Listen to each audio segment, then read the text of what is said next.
हमारी संस्कृति, हमारे संस्कार सदा रहें हमारे साथ। सब्सक्राइब करें तिलक।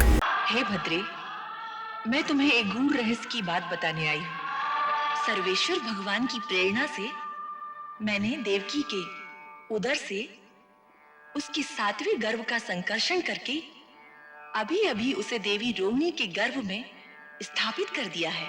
वसुदेव जी की ये संतान अनंत शक्तिशाली और परम दिव्य है। ये महाबली संकर्षण है, जो समस्त सुखों को देने वाले और समस्त आपदाओं से रक्षा करने वाले हैं। बड़े आदर से उनकी सेवा और लालन पालन करना, तुम्हारा कल्याण होगा। देवी चमत्कार, ये क्या कह रही हो तुम यशोदा? मैं सच कह रही हूँ दीदी। देवी माता ने स्वयं मुझे ये सब बताया है। देवी माँ? कौन देवी माँ? क्या बता गई है? उन्होंने कहा है कि ये देवकी बहन का 7वां गर्भ है, जो संकर्षण द्वारा उन्होंने देवकी के उदर से आपके गर्भ में स्थापित किया है। बालक का नाम महाबली संकर्षण है। कैसी अनर्गल बातें कर रही हो यशोदा, कैसी अनर्गल बातें कर रही हो? भला भला कभी ऐसा संभव होता है? पुत्री, ये भी दैवी विधान ही समझो, जिसकी प्रेरणा से इतने काल तक तुम गोकुल में प्रकट रूप से नहीं रही, एक साध्वी बनकर रही हो। अब आज तुम्हें नंदराय जी प्रकट रूप में वसुदेव पत्नी रानी रोहिणी के रूप में गोकुल ले जाएंगे। सब लोग ये समझ लेंगे कि नंदराय जी मथुरा से निकालकर तुम्हें इसलिए यहां ले आए हैं ताकि कंस के हाथों कम से कम वसुदेव जी की ये एक संतान तो बच सके।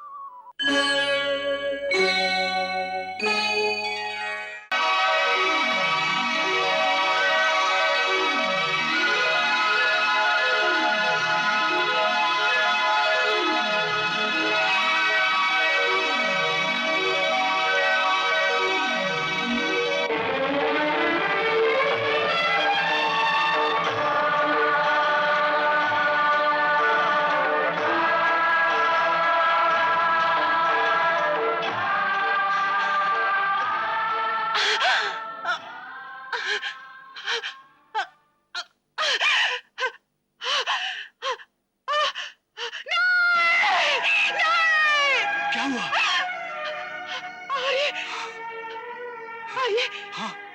अरे मेरा गर्भपात हो गया। अरे मेरा गर्भपात हो गया। गर्भपात? अरे मेरा गर्भपात हो गया।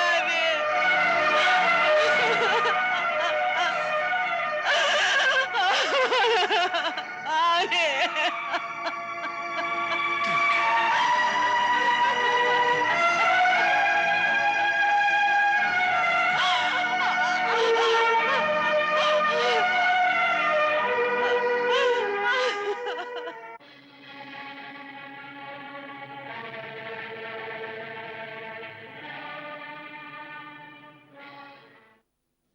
अर्धरात्रि में हमारी निद्रा भंग करने का कारण ऐसा क्या हो गया है? क्षमा करें महाराज, आपकी आज्ञा है कि राजकुमारी देवकी का कोई भी समाचार हो, वो तुरंत उसी क्षण आप तक पहुंचाया जाए। देवकी का समाचार? क्या समाचार है? क्या 7वें बालक का जन्म हो गया? जन्म नहीं महाराज, उनका गर्भपात हो गया है। गर्भपात? असंभव। ये सत्य है महाराज। कहीं ऐसा तो नहीं कि बालक ने जन्म लिया और उसे कहीं छुपा दिया हो? विष्णु इसी प्रकार छल करता है। नहीं महाराज, बालक इतनी जल्दी नहीं हो सकता। मैं अभी सचमुच देखकर आई हूँ। देवकी का गर्भपात हो गया है। उनके शरीर से जो प्रकाश निकल रहा था वो भी नहीं रहा। ये भी विष्णु का ही छल है।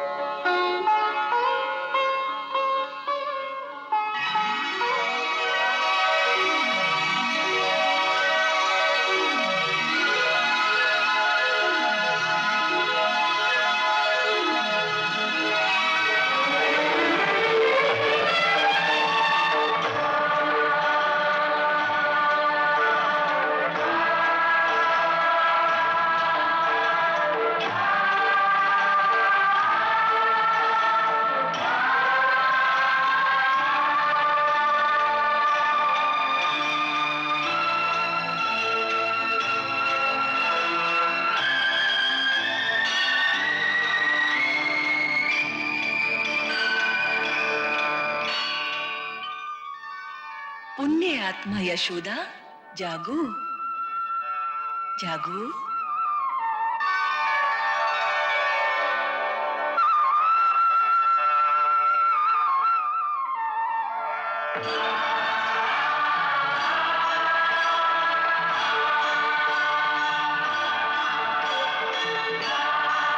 हे भद्रे, मैं तुम्हें एक गूढ़ रहस्य की बात बताने आई हूं।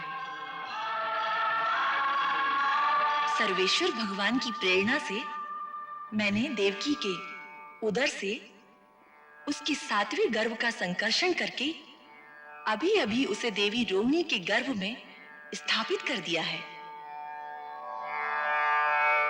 वसुदेव जी की ये संतान अनंत शक्तिशाली और परम दिव्य है। ये महाबली संकर्षण है, जो समस्त सुखों को देने वाले और समस्त आपदाओं से रक्षा करने वाले हैं। बड़े आदर से उनकी सेवा और लालन पालन करना, तुम्हारा कल्याण होगा।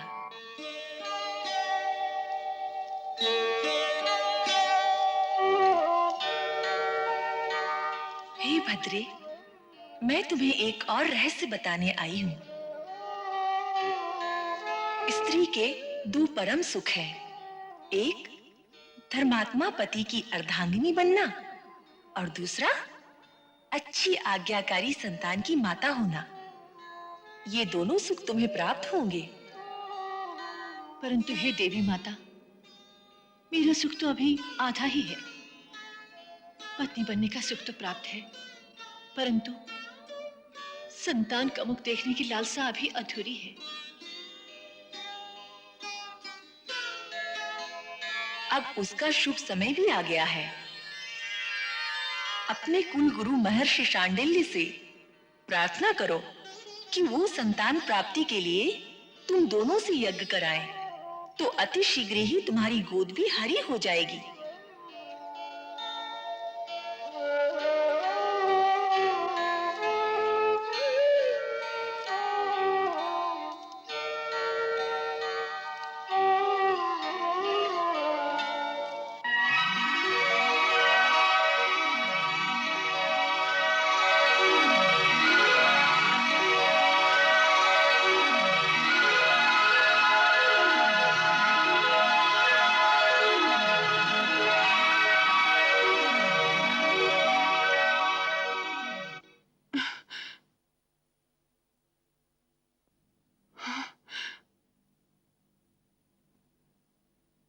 स्वामी, उठिए ना स्वामी। हाँ, क्या हुआ? प्रभात हो गया? नहीं, प्रभात नहीं हुआ। एक चमत्कार हुआ है। चमत्कार? कैसा चमत्कार? अभी अभी देवी माता आई थी। देवी माता? कौन देवी माता? वो तो मैं नहीं जानती, परंतु कोई परम तेजस्वी देवी थी। तुमने कोई स्वप्न देखा होगा यशोदा। नहीं, वो स्वप्न नहीं था। ये फूल देखिए ना। जाते हुए देवी माँ ये फूल मुझे दे गई थी।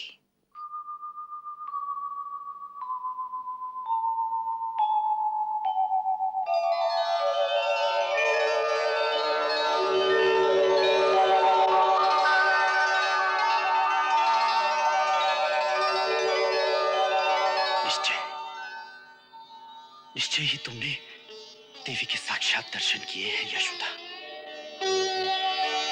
निश्चय ही तुम वंदनीय हो। स्वामी, ये क्या कर रहे हैं आप? यशोदा, तुम बड़ी भाग्यशाली हो। देवी के दर्शन का फल अवश्य ही शुभ होगा। परम फल का तो मुझे स्वयं वो आशीर्वाद दे गए हैं। उन्होंने कहा है कि अब मेरी गोद भरने का शुभ समय आ गया है, और उन्होंने ये भी कहा कि गुरुदेव शांडिल्य से कहो कि शीघ्र ही तुमसे संतान प्राप्ति के लिए यज्ञ कराएं। और सुनिए, वो एक और रहस्य की बात कह गई हैं। रहस्य? कैसा रहस्य? उन्होंने कहा है कि उन्होंने देवकी के उदर से उनके 7वें गर्भ का संकर्षण करके उसे रोहिणी दीदी के गर्भ में स्थापित कर दिया है। भाभी के गर्भ में? हाँ,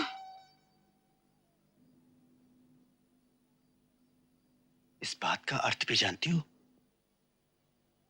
अर्थ? अर्थ तो मैंने पूछा ही नहीं।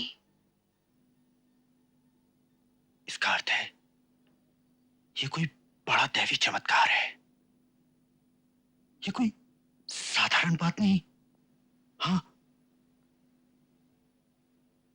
भाभी को ये सब कुछ कैसे समझाएंगे? यशोदा, यशोदा, यशोदा, भाभी, यशोदा, अवश्य कुछ हुआ है।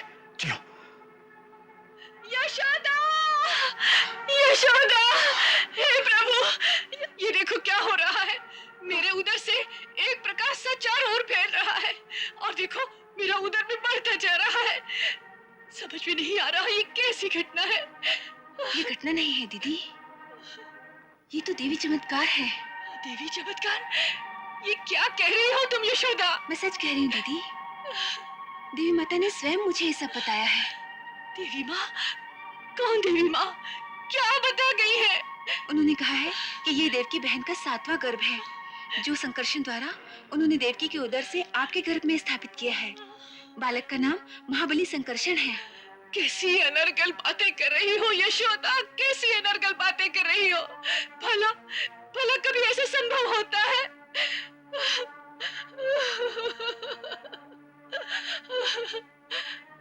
ईश्वर की इच्छा के आगे कुछ भी असंभव नहीं है भाभी। ये सत्य है, परम सत्य है। इसका मुझे पूरा विश्वास है। भ्रम को विश्वास कहते हैं नंदराय जी। भला भला क्या प्रमाण है इसका आपके पास? प्रमाण है ये दिव्य तेज जो आपके उदर से निकलकर चारों ओर सूर्य के प्रकाश की भांति फैल रहा है। क्या ये असंभव बात नहीं है? परंतु जो सामने दिखता है वही तो सत्य है। और दूसरा प्रमाण है ये पुष्प। पुष्प? हाँ, इसे देवी माता स्वयं यशोदा को दे गई थी। क्या ये भी भ्रम है? मेरी तो कुछ समझ में नहीं आता यशोदा, मेरी कुछ समझ में नहीं आता। दीदी, मैं भी स्वयं कुछ नहीं समझ पा रही हूँ। जो कुछ मैंने देखा वो सब बुद्धि से परे है। यशोदा, मनुष्य की बुद्धि ईश्वर की माया का पार नहीं पा सकती। दैवी चमत्कारों को बुद्धि के तर्क से नहीं मापा जा सकता। ये नदियां, ये सागर, ये वायु, ये धरती, चंद्र, सूर्य, ये सितारों से भरा हुआ आकाश, क्या मनुष्य ने अपने तर्क से बनाए हैं? ये सब क्या दैवी चमत्कार नहीं है?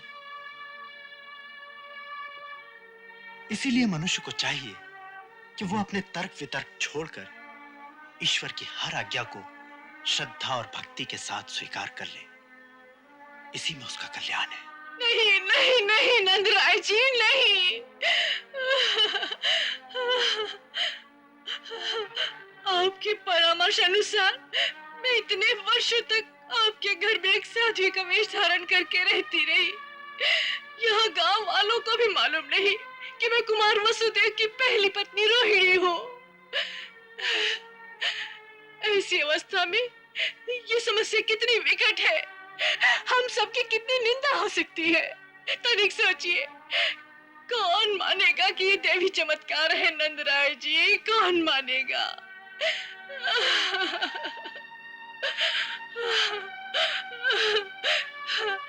यशोदा, इस समय मुझे तो केवल एक ही मार्ग सुझाई दे रहा है कि मैं यमुना नदी में जाकर अपनी जान दे दूं। दीदी, नहीं भाभी, नहीं। नहीं नहीं नहीं भाभी, नहीं। आप विश्वास रखिए, ये सब देवताओं का कार्य है। इसमें अवश्य ही शुभ होगा। आप विश्वास रखिए।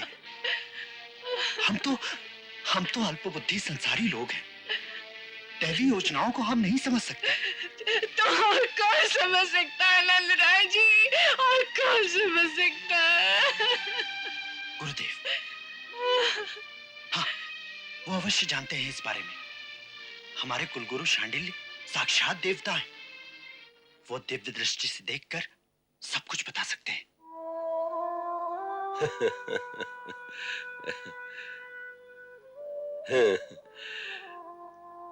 पुत्री, तुम तो एक राजकन्या हो। तुम्हें साधारण स्त्रियों की भांति इतनी जल्दी विवल नहीं होना चाहिए। तुम्हारी ओर देखता हूं तो निंदा करने की जगह मेरा हृदय बरबस तुम्हें प्रणाम करने को चाह रहा है। इसलिए अवश्य कोई परम दैवी शक्ति है जो तुम्हें मातृत्व का गौरव प्रदान करने के लिए आई है। तुम्हारे शरीर से कोई दिव्य कांति छलक रही है, जैसे कोई सूर्य को एक घट में बंद कर दे। परंतु गुरुदेव, आप तो दिव्य दृष्टि से देखकर बता सकते हैं कि इन सब चमत्कारों का रहस्य क्या है।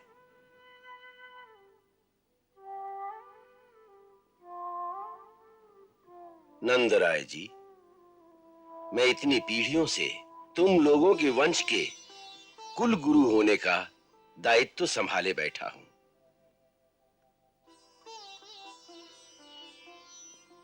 इसलिए मैं ये तो कह सकता हूं कि माता भगवती ने यशोदा को स्वप्न में आकर जो ये भविष्यवाणी की है कि यशोदा की गोद शीघ्र ही भरने वाली है, वो पूर्णतया सत्य है। परंतु देवी रोहिणी वृष्णि वंश की रानी है।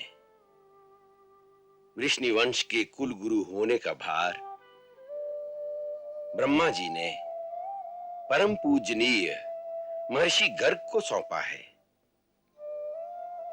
इनके बारे में पूर्ण ज्ञान उन्हीं को हो सकता है। फिर भी इस समय ये तुम्हारी आश्रिता है, तो अपना कर्तव्य समझकर ध्यान द्वारा मैं इनकी समस्या का उत्तर भी ढूंढने का प्रयास करता हूं।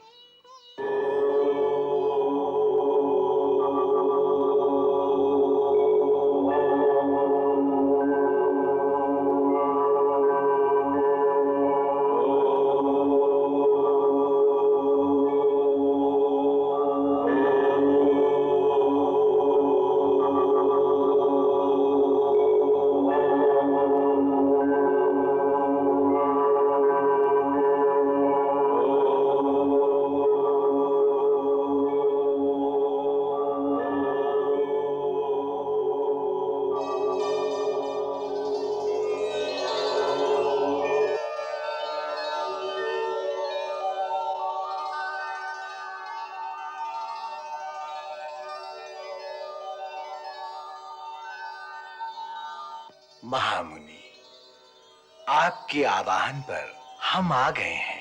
कहिए, क्या समस्या है? समस्या तो बड़ी विचित्र है ऋषिवर।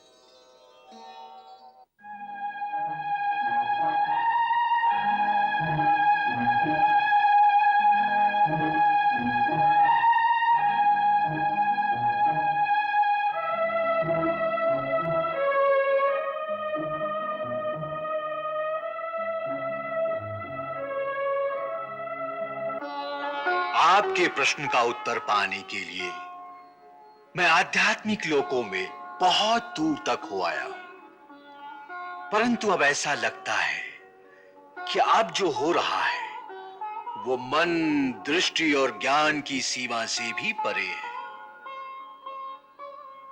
ये क्यों हो रहा है, क्या होगा और कैसे होगा, इसके बारे में कोई भविष्यवाणी नहीं की जा सकती।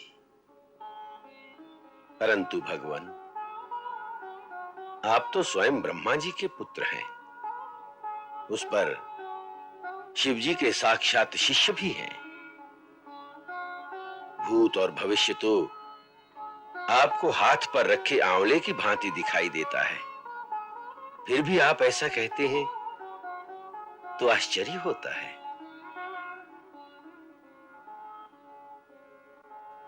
हे महामुनि, भविष्य की घटना उसे कहते हैं जिसे विधाता ने पहले से ही निर्धारित कर दिया हो।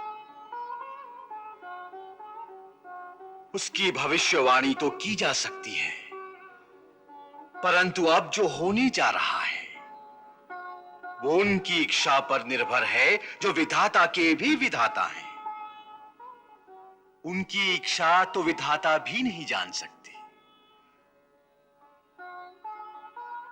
उनकी इच्छा मात्र से सृष्टियां बनती हैं, मिट जाती हैं, ब्रह्मा आते हैं, चले जाते हैं और फिर नए ब्रह्मा आते हैं। वो अब क्या करेंगे, कैसे करेंगे, वो कौन बता सकेगा?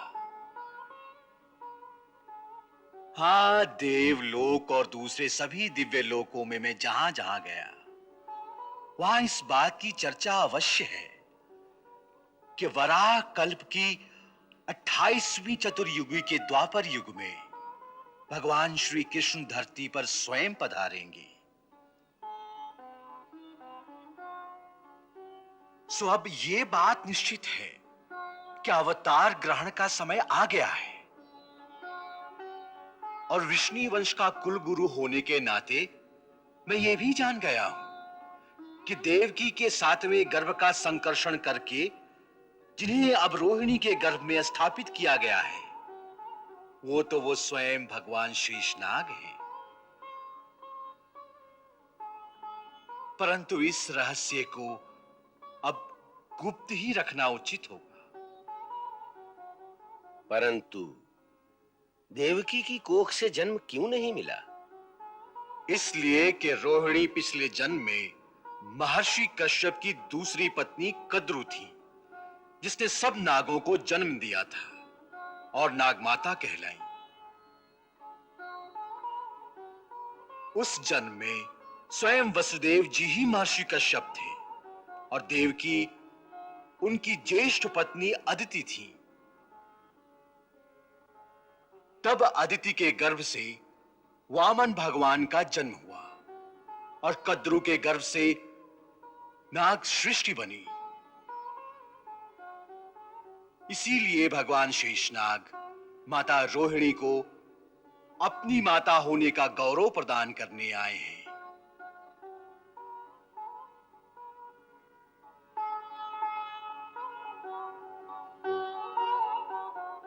बस इसके आगे कुछ दिखाई नहीं दे रहा। आगे केवल प्रकाश ही प्रकाश दिखता है, जैसे कि कोटि कोटि सूर्यों का प्रकाश हो, जिसे देखकर दिव्य चक्षु भी चौंधिया जाते हैं।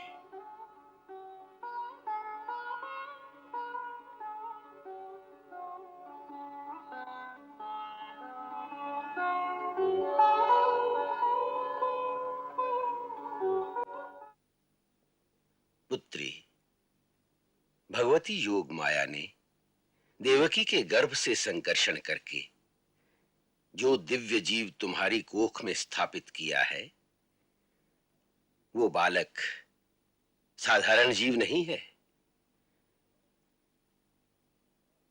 वो परम दिव्य और महातेजस्वी शक्ति है।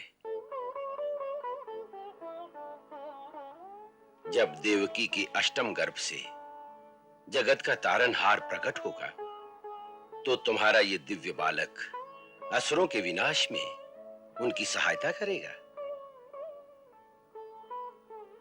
ये तुम्हारे पति की ही संतान है, इसलिए इसे धारण करने में तुम्हारी कोई निंदा नहीं करेगा।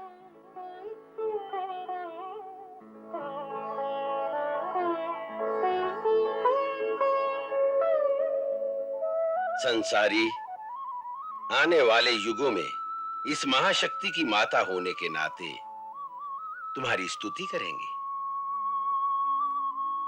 परंतु आज का संसार क्या कहेगा?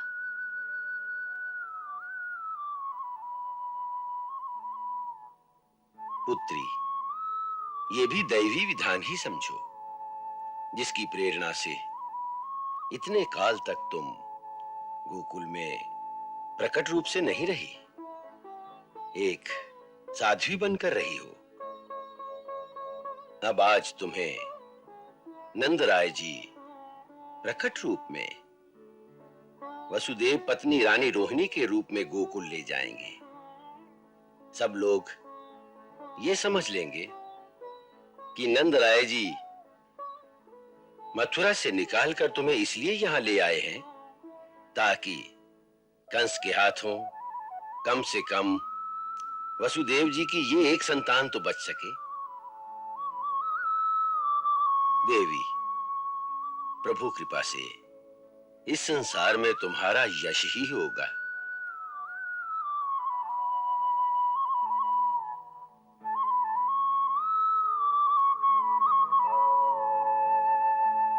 सुना है देवकी का गर्भपात हुआ है। हाँ, बेचारी इतने महीने गर्भ धारण करके भी अपनी इस संतान का मुख भी ना देख सकी। परंतु क्या ये सत्य है? हाँ, सत्य है। मुझे राजमहल के सेवक ने ये सूचना दी है।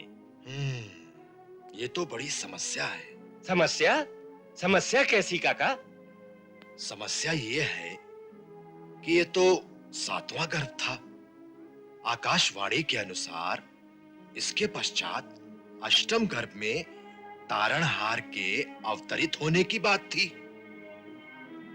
अब ये गर्भ ही पूर्ण नहीं हुआ, फिर देवकी के अगले गर्भ को 7वां गिना जाएगा या 8वां? किस चिंता में हो देवी? चिंता नहीं नाथ, मैं तो ये सोचकर प्रभु का धन्यवाद कर रही हूँ कि कितना अच्छा हुआ जो मेरा गर्भपात हो गया। बालक होता तो भैया के हाथ लगता और वो कितनी क्रूरता से उसे शिला पर पटक कर मार डालते।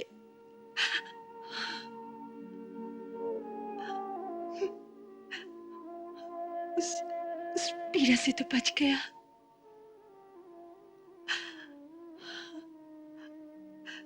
बेचारा अपनी माँ की कोख में चुपचाप मर गया। मर गया? नहीं, मुझे विश्वास नहीं होता। ऐसा जीव जिसके गर्भ में आने से चारों ओर अलौकिक तेज फैल गया, ऐसा जीव गर्भ में आए और यूं ही मर जाए? नहीं, मेरे मन को ये स्वीकार नहीं। हाँ, कभी कभी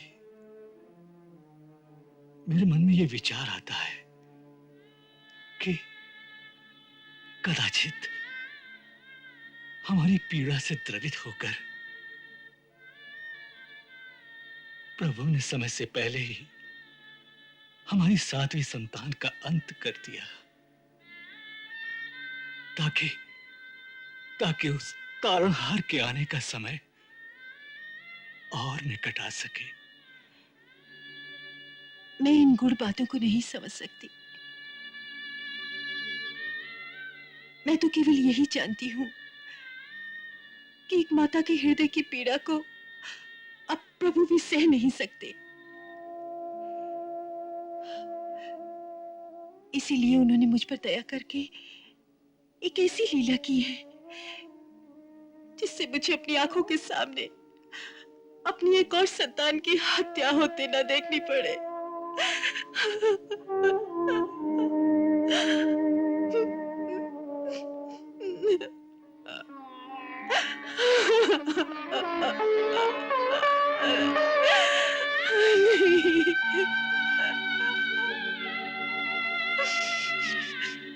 ना, ऐसे न रो देवी। धीरज रखो, सब ठीक हो जाएगा। तारणहार अवश्य आएंगे। भाभी, भाभी सब सत्य है, सब सत्य है। क्या सत्य है नंदराय जी? वही जो देवी माता और गुरुदेव ने कहा था। इस बात का एक और प्रमाण भी मिल गया है। प्रमाण? क्या नंदराय जी?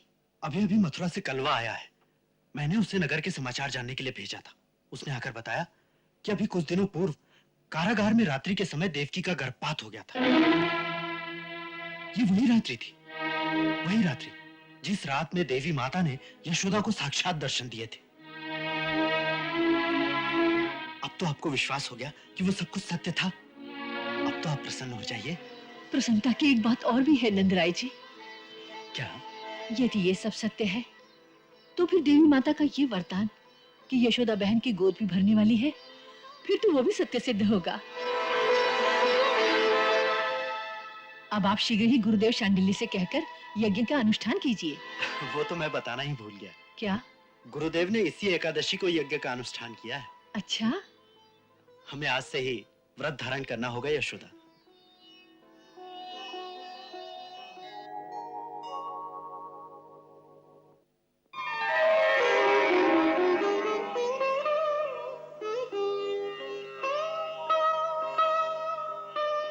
यज्ञ देव आपकी मनोकामना सफल करें। हे जगदीश्वर, जगत का कोई भी सत्कर्म आपकी इच्छा बिना संपूर्ण नहीं हो सकता। आप तो अकारण दयालु हैं, इसलिए दयावश हमारी त्रुटियों को क्षमा करके मेरे यजमान को मनोवांछित फल प्रदान करें और इस सेवक के संकल्प की लाज रखें।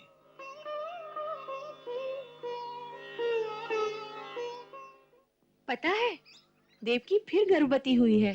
फिर तो अब तारणहार के आने की बारी है। हाँ, अब तो सबके दुख मिट गए। अब तो तारणहार आने वाला है। जानते हो, तारणहार आने वाला है। अच्छा, चुप रहो, कंस का एक सैनिक आ रहा है। तो क्या हुआ? अब हम किसी सैनिक से नहीं डरते। हमारे तारणहार आने वाले हैं। क्या महाराज कंस के सैनिकों से भी नहीं डरते? हम किसी सैनिक से नहीं डरते। हम स्वयं महाराज कंस से भी नहीं डरते। हमारे तारणहार आने वाले हैं। जो महाराज कंस से नहीं डरेगा वो मथुरा में जीवित भी नहीं रहेगा।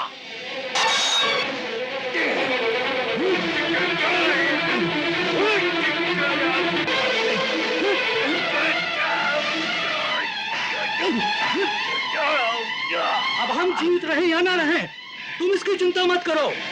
अब तुम्हारे महाराज कंस जीवित रहेंगे या नहीं, तुम इसकी चिंता करो। हमारे तारणहार देवकी के गर्भ में आ चुके हैं।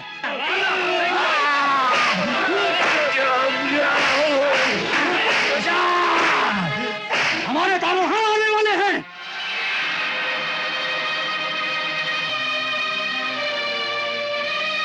तारणहार, तारणहार, तारणहार। हाँ!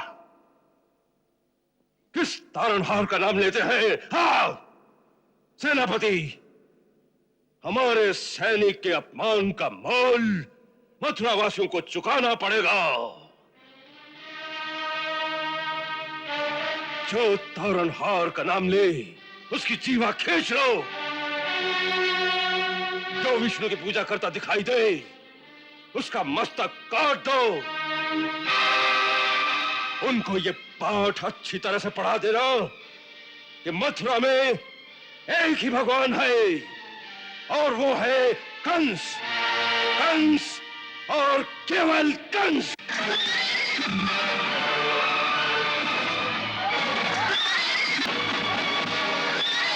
अब बुलाओ अपने तारणहार को, बुलाओ।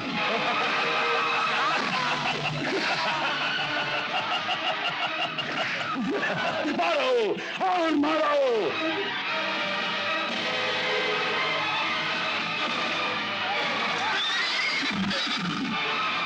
जला डालो, सब जला डालो। विष्णु की पूजा करते हैं, हाँ, तारनहार का नाम लेते हैं, जला डालो सबको, जला डालो।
यस्मिन् स्थितः जगत् सर्वम्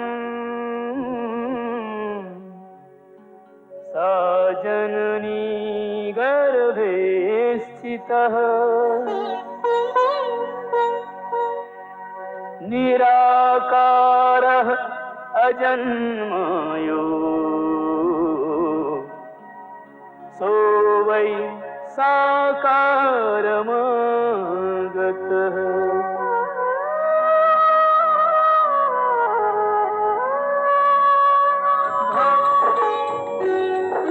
श्री कृष्ण गोविंद हरे मुरारे, हे नाथ नारायण वासुदेवा।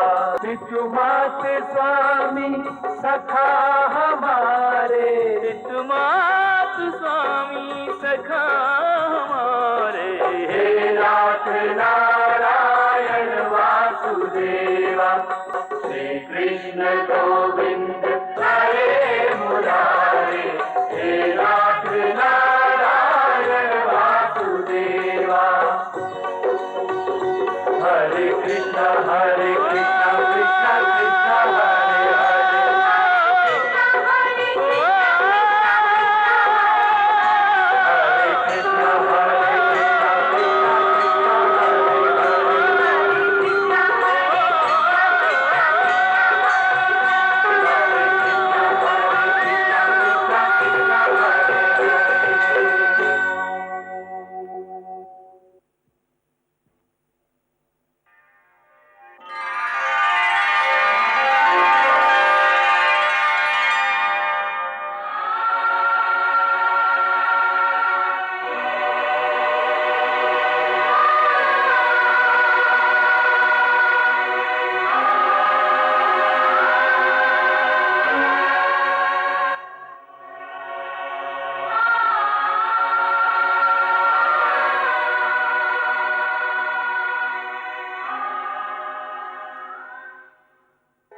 आर्य, जागिए आर्य, देखिए ये क्या चमत्कार है।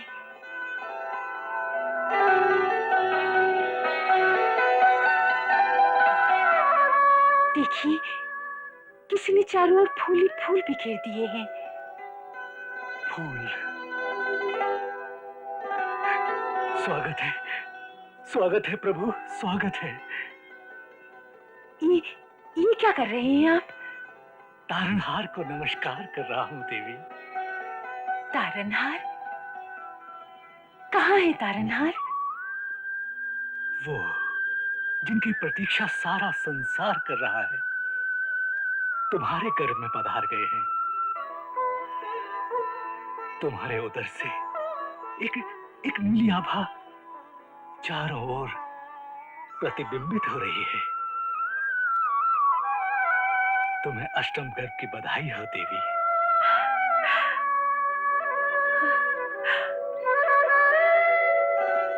आप सच कह रहे हैं आर्य। मेरा मन सहसा ही प्रफुल्लित हो उठा है, जिसे मन में किसी का भय ही नहीं रहा। भय के मारे सदा जो मन में अंधेरा ही अंधेरा छाया रहता था, उसकी जगह अंतर में एक उज्ज्वलता का आभास हो रहा है। सचमुच यही वो दिव्य बालक होगा जिसके लिए आकाशवाणी ने कहा था। हाँ, ये वही है। परंतु ये फूल कहाँ से आए? ये भी उनकी कोई लीला ही होगी। कौन जाने कौन कौन उनकी पूजा के लिए आए होंगे।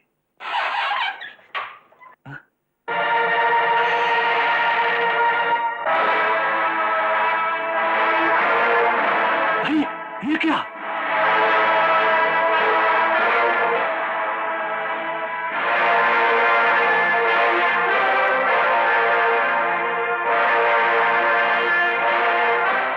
अरे ये फूल कहाँ से आए? ये फूल कौन लाया? मैं पूछता हूँ, ये फूल कौन लाया?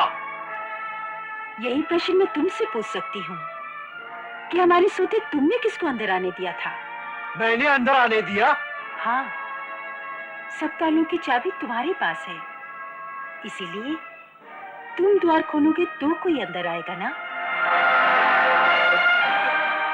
उत्तर दो, कौन आया था अंदर? चलो चलो, सारे फूल इकट्ठे करो और महाराज को सूचना दो। चलो।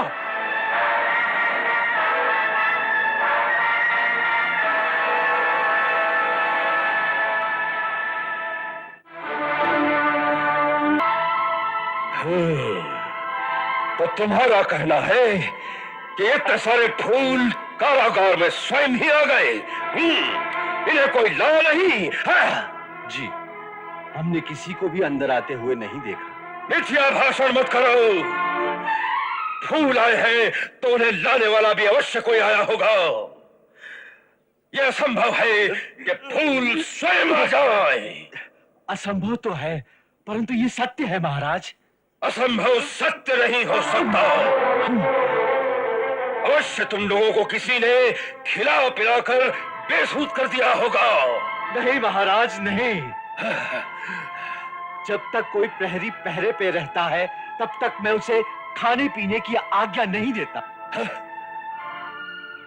फिर क्या ये भी विष्णु की माया है?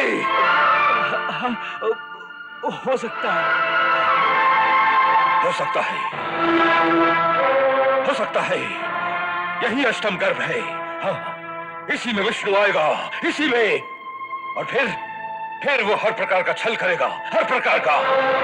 जो फूल ला सकता है वो बच्चा भी ले जा सकता है। हाँ, इसीलिए कारागार में पहरा दुगना कर दो।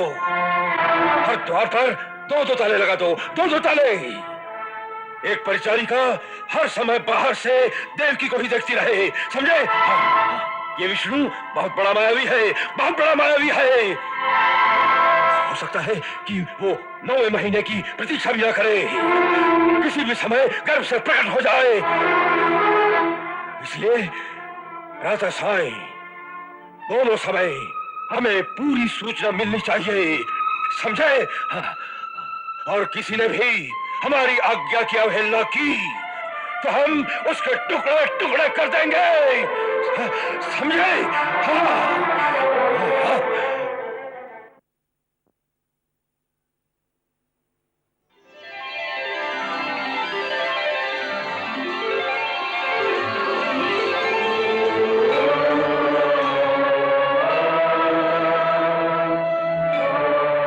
हे जगदीश्वर, क्या आज्ञा है?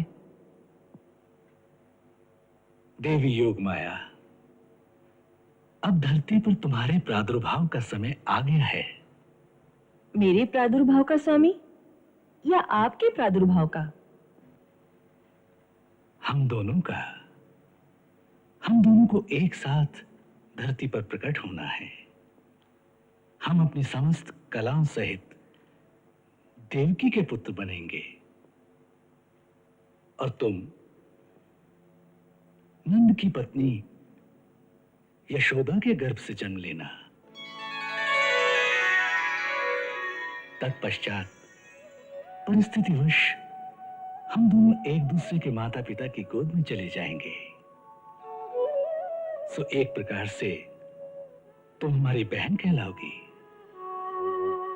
मेरे अहोभाग्य प्रभु, जो आप मुझे अपनी बहन कहलाने का गौरव प्रदान कर रहे हैं।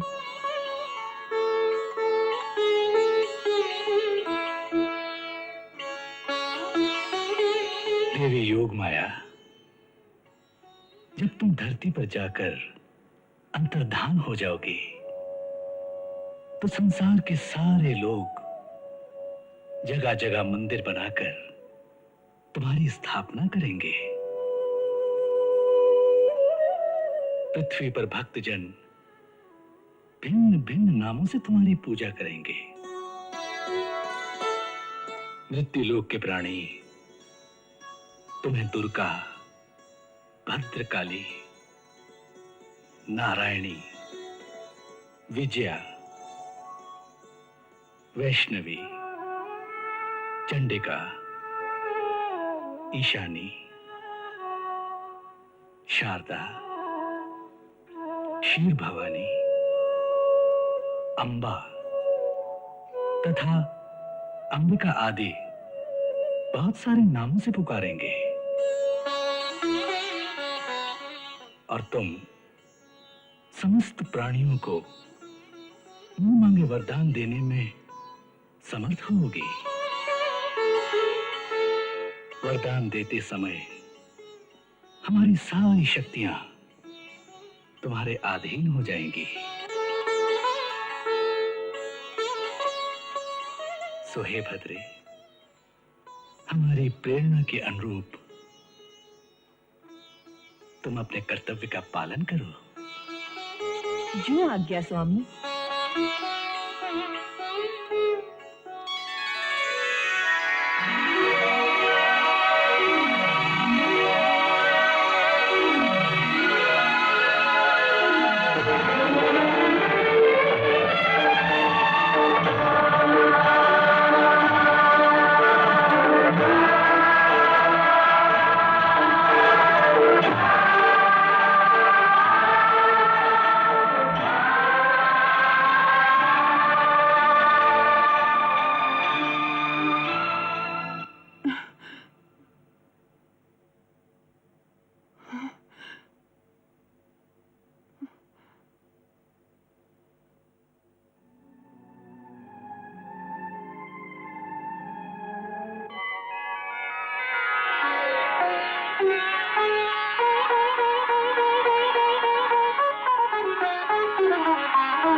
स्वामी, स्वामी उठिए। क्या हुआ? एक और चमत्कार। क्या? मैंने स्वप्न में आज फिर देवी माता के दर्शन किए। अच्छा, इस बार उन्होंने क्या कहा? कहा कुछ नहीं। फिर? देवी माँ के अंतर से उनका एक छोटा सा रूप निकलकर मेरे गर्भ में आ गया, बस। और फिर वो आशीर्वाद देती हुई चली गई। स्वप्न में देवी के दर्शन परम शुभ फल होगा। यशोदा, इसी समय मैंने भी एक बड़ा सुंदर सपना देखा। क्या? मैंने देखा कि एक छोटा सा सुंदर बालक हाथ में एक छोटी सी मुरली लिए हमारे द्वार को खोलकर हमारे घर में आ गया। और बस तुमने मुझे जगा दिया।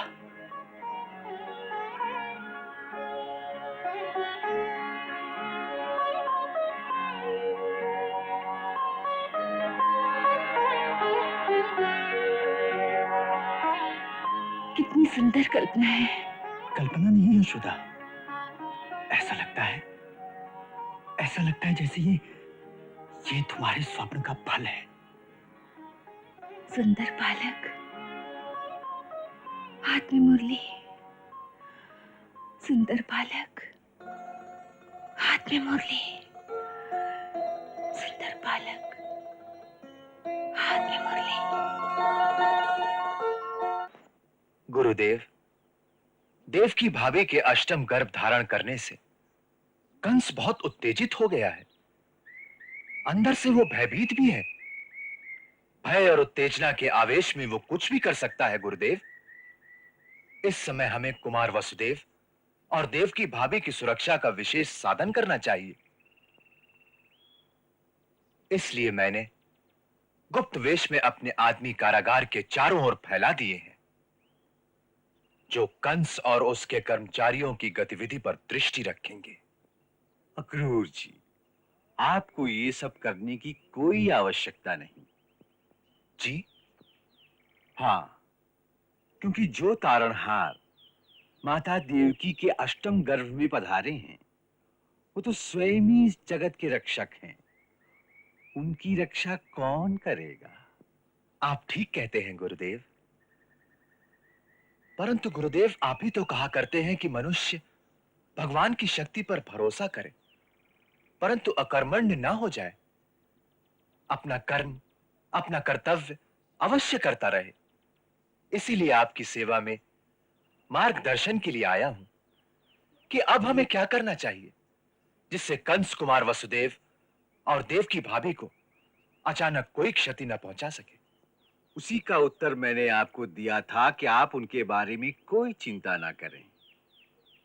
इस समय उस कारागार में देवलोक की समस्त शक्तियां अदृश्य रूप में देवकी के गर्भ में स्थित उस दिव्य शिशु की परिक्रमा कर रही हैं। कंस के हाथ तो क्या, उसकी दृष्टि भी वहां तक पहुंच नहीं सकती। और आपने ये सुना नहीं था कि सप्तम गर्भ के समय जब कंस तलवार लेकर देवकी पर लपका था, तब थोड़ी देर के लिए उसकी आंखें अंधी हो गई थीं। एक नाक के अतिरिक्त उसे और कुछ दिखाई नहीं देता था। इसलिए अब आप माता देवकी के बारे में कोई चिंता ना कीजिए। इसका अर्थ है कि गुरुदेव, रोहिणी भाभी के बारे में जो आपने बताया है कि योग माया ने देव की भाभी का 7वां गर्भ संकर्षण द्वारा उनके उदर में स्थापित कर दिया है, तो महाशक्ति जिसका नाम भगवान संकर्षण है, वही रोहिणी माता की रक्षा भी स्वयं ही करेंगे? अवश्य अवश्य। वो महाशक्ति तो ऐसी है कि जिसने सारे विश्व को अपने शीश पर धारण कर रखा है। एक और धारणहार, एक और तारणहार। मैं तो उन दोनों की मनोहर कल्पना में ही डूबा रहता हूं। और उस पर अब यशोदा के गर्भ में जो तीसरी शक्ति शिष्य रूप में पधारी है, उसने तो समस्त चराचर सृष्टि को अपने वश में कर रखा है।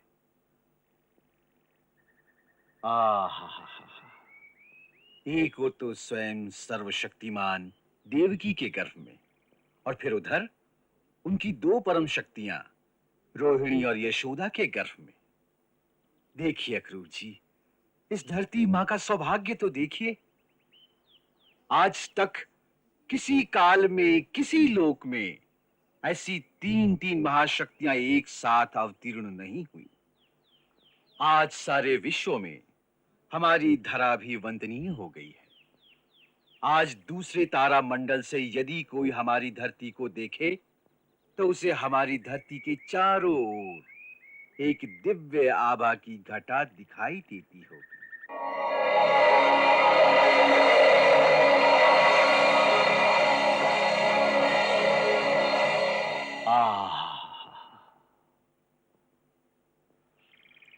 आपकी बात से तो यह शुभ समाचार मिलता है कि नंदराय जी के यहां भी संतान होने वाली है। इस आयु में भी उन्हें संतान का मुंह देखने को मिला।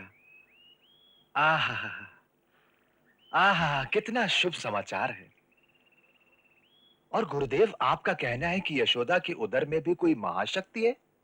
महाशक्ति नहीं, परम शक्ति, क्योंकि उनके बाद उनसे कोई और बड़ी शक्ति सारे विश्व में नहीं है। उनसे आगे केवल शक्तिमान ही रह जाते हैं। जाइए क्रूर जी, गोकुल हो आइए। उनके दर्शनों से मन, बुद्धि और वाणी तीनों पवित्र हो जाएंगे। अवश्य, मैं कल ही गोकुल जाऊंगा। कल क्यों? आज ही जाइए। आज यशोदा की गोद भराई का उत्सव है वहां। आज सारा गोकुल खुशी से नाच रहा होगा।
जब गुरुदेव ने हमें यह घोर रहस्य बताया कि देवी योग माया की कृपा से देवकी भाभी के 7वें गर्भ को संकर्षण द्वारा आपके उदर में आश्रय दिया गया है, तो हमें यह सोचकर बड़ा संतोष हुआ कि कम से कम राजकुमार वसुदेव की एक संतान तो आपके मातृत्व की छाया में सुरक्षित रहेगी।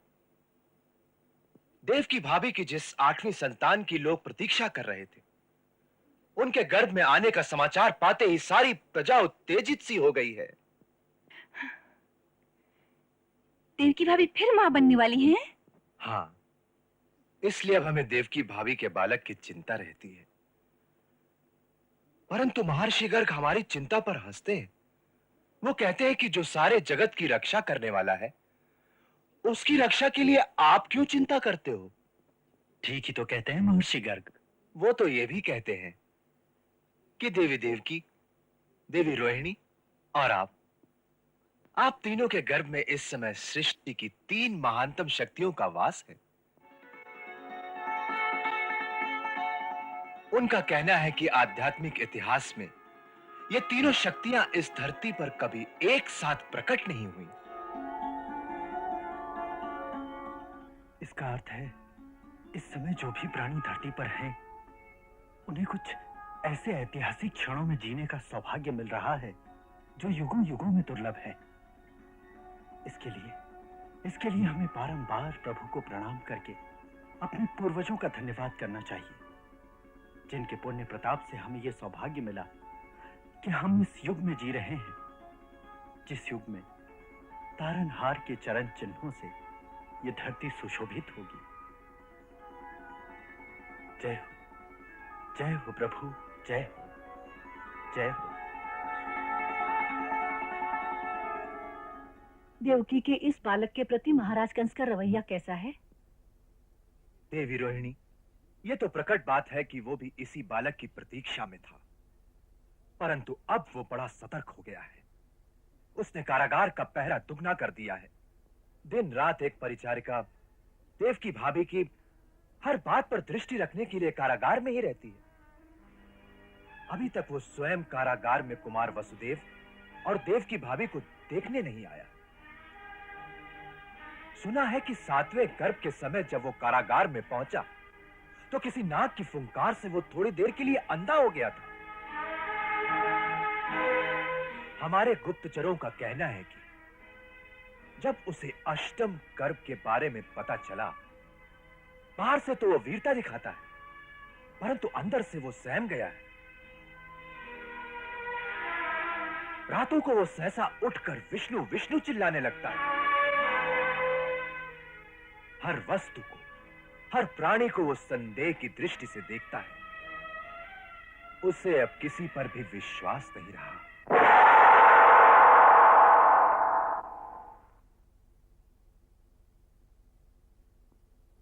महाराज, ये जल जो आपने पीने के लिए मांगा था,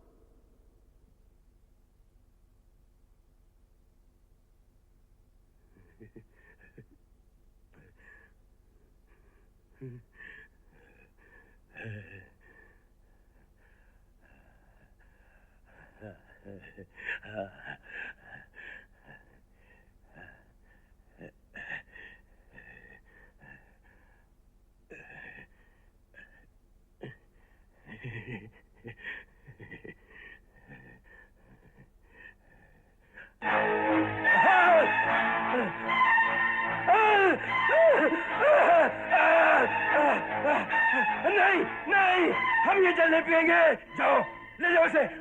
इसमें विष्णु है, विष्णु। ले जाओ इसे। वो छोटी मछली बनकर हमारे पेट में घुस जाएगा और फिर मत्स्य अवतार की भांति हमारे पेट में बड़ा होते होते हमारे पेट को फाड़ डालेगा। वो अमन से विराट बन सकता है, विराट। ले जाओ इसे। हम ये जल नहीं पिएंगे। ले जाओ, जल्दी ले जाओ। हम नहीं पिएंगे, ले जाओ।